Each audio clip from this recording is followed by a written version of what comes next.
ఈనాటి కార్యక్రమాల్లో అతిథులుగా విచ్చేసి సందేశం ఇచ్చిన వారు ఇంకా మాట్లాడవలసిన వారు కూడా ఉన్నారు. విశిష్ట అతిథి పద్మశ్రీ బ్రహ్మానందం గారు. బ్రహ్మానందం గారి పేరు, వారి నటన, వారి గురించి తెలియని తెలుగు వారు ఉంటారని నేను అనుకోను. తెలుగే కాదు, దక్షిణాది రాష్ట్రాల్లో అన్ని రాష్ట్రాల్లో కూడా వారు నటించిన పాత్రలు చూస్తే చాలా వరకు మనలో సంతోషం కలుగుతుంది, శ్రమ తగ్గుతుంది, ఉత్సాహం పెరుగుతుంది. అలాగే జ్యోతి ప్రజ్వలన చేసి ఈ కార్యక్రమంలో మాట్లాడినటువంటి పద్మశ్రీ డాక్టర్ శోభానాయుడు గారు. శోభానాయుడు గారి గురించి వారు ఉంటారని నేను అనుకోను. అమ్మాయి తెలుగు అమ్మాయిగా పుట్టి ప్రపంచంలో అనేక దేశాలలో ఖ్యాతిని వ్యాప్తి చేసి గారికి మంచి పేరు తెచ్చుకోవడమే కాకుండా తెలుగు వారందరికీ కూడా మంచి పేరు తెచ్చినటువంటి గొప్ప నాట్యకర్త. అలాగే ఈ సత్కార కార్యక్రమాన్ని నిర్వహిస్తూ ఉన్నటువంటి మిత్రుడు శ్రీనివాసరెడ్డి గారు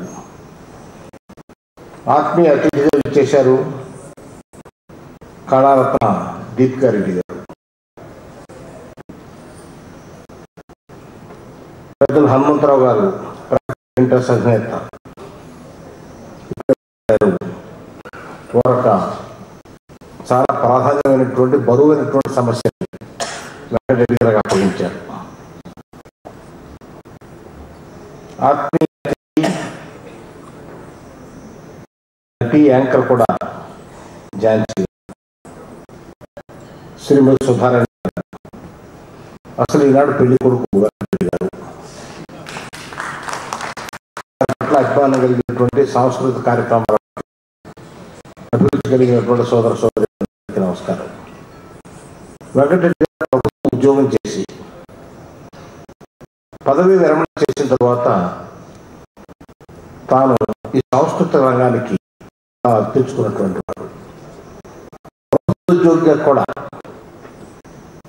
ఈ రంగం పట్ల ప్రత్యేకమైనటువంటి శ్రద్ధని క్రమంగా పెంచుకున్నటువంటి వాడు.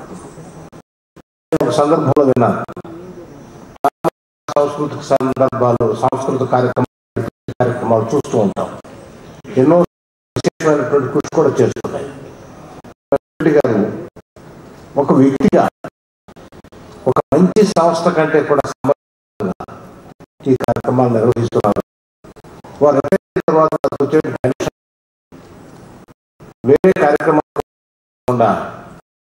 ఈ సాంస్కృతిక వ్యాప్తి పట్ల ఈ రకమైనటువంటి వారిని గౌరవించి ఈ సన్మానం జరుగుతాయంటే నా దృష్టిలో సన్మానం పొందినటువంటి